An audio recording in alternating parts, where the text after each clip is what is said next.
we're behind the 8 ball. We're 10 years behind.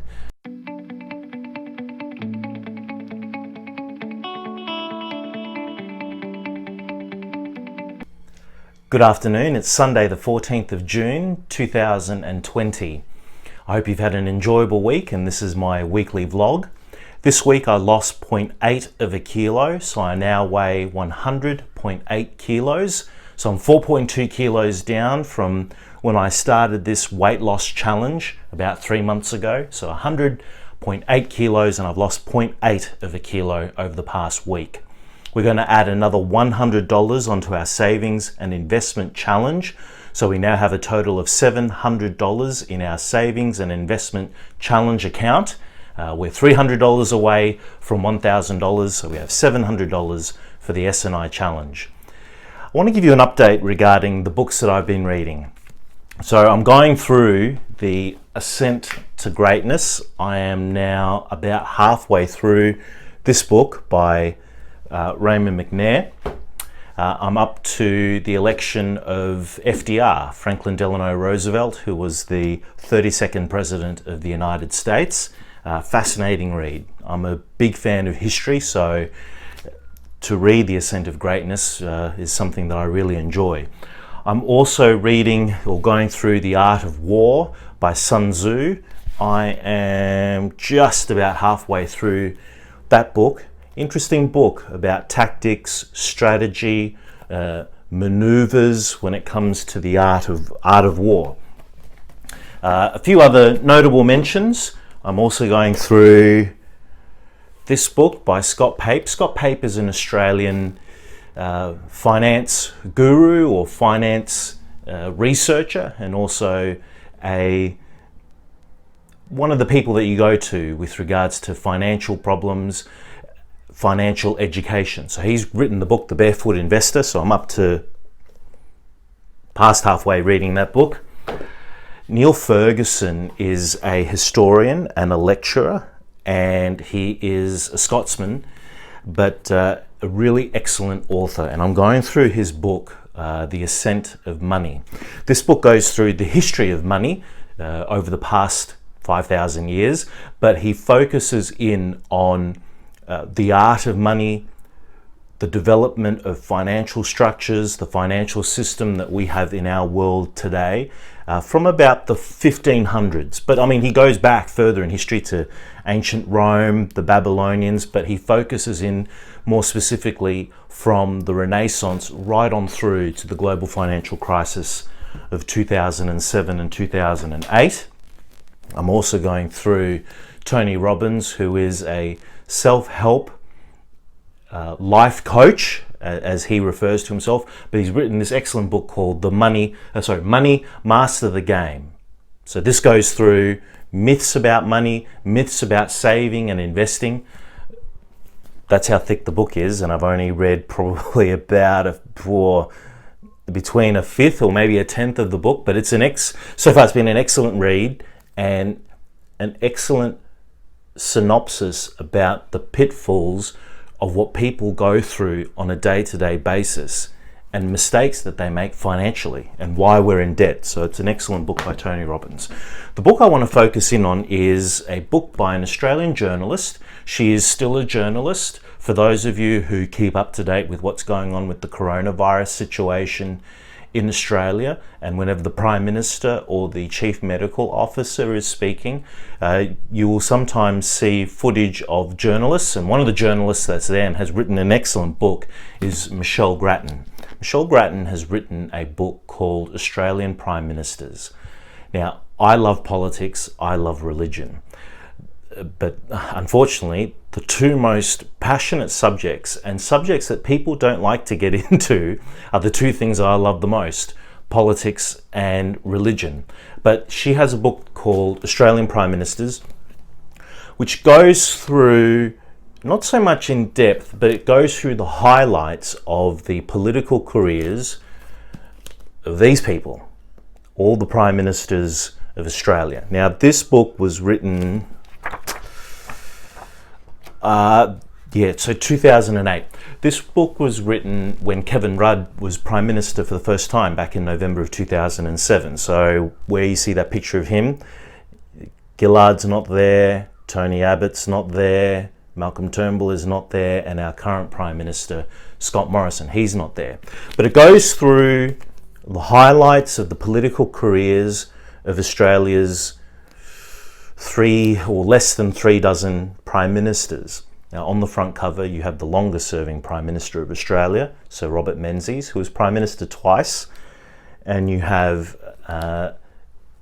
this Prime Minister here, Paul Keating, who was Treasurer to Bob Hawke. For those of you who remember or were young when Bob Hawke was Prime Minister, he was numero uno, number 2. Unfortunately, Hawke and Keating had a falling out. Keating would eventually challenge Bob Hawke twice. Second time he would be successful and was Prime Minister from 1991 until 1996. One of the PMs I want to just touch a little bit of base on is this guy, William Morris Hughes. He was Prime Minister from 1915, so this is at the heat of the First World War and when the Anzacs landed in Gallipoli. Prime Minister from 1915 until 1923. It was an 8-year period.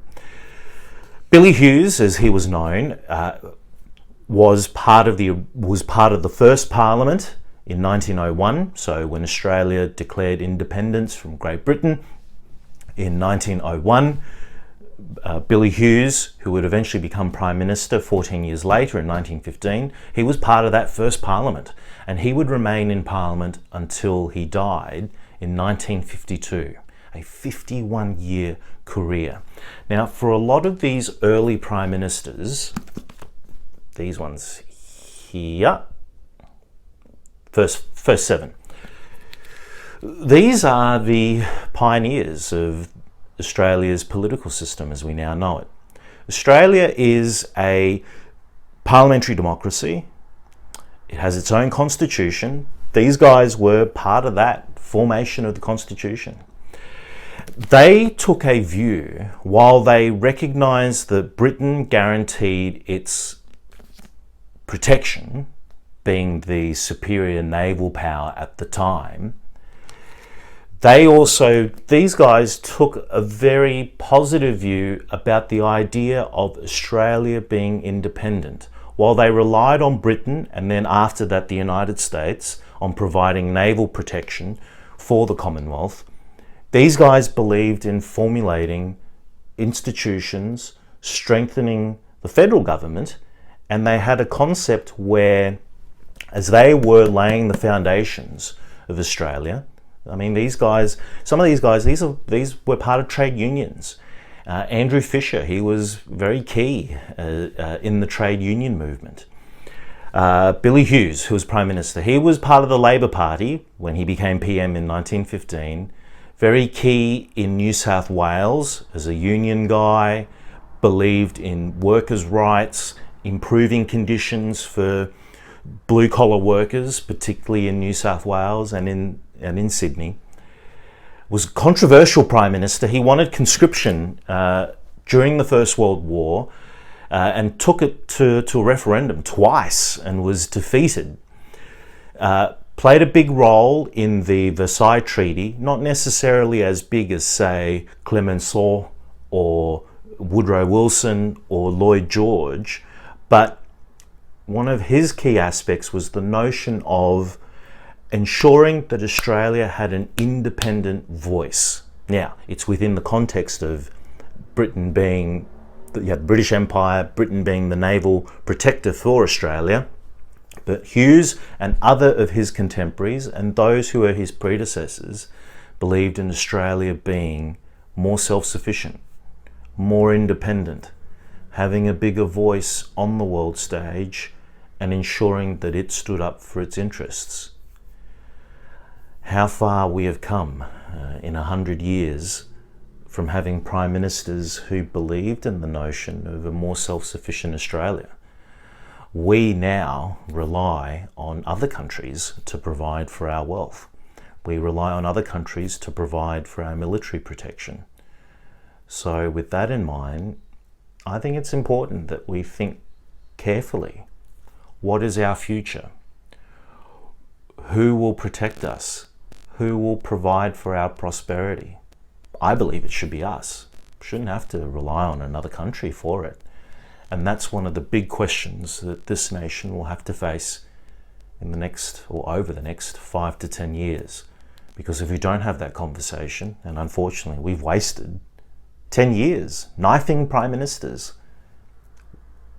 we're behind the 8 ball. We're 10 years behind. If we don't address this issue, I think that there's some serious questions about our stability, about our future, and more importantly, although I don't want to sound melodramatic, questions about our very existence. So with that in mind, have an enjoyable week. A little bit more serious subject, but I wanted to get it out there. Have an enjoyable week, and until my next vlog, see you then.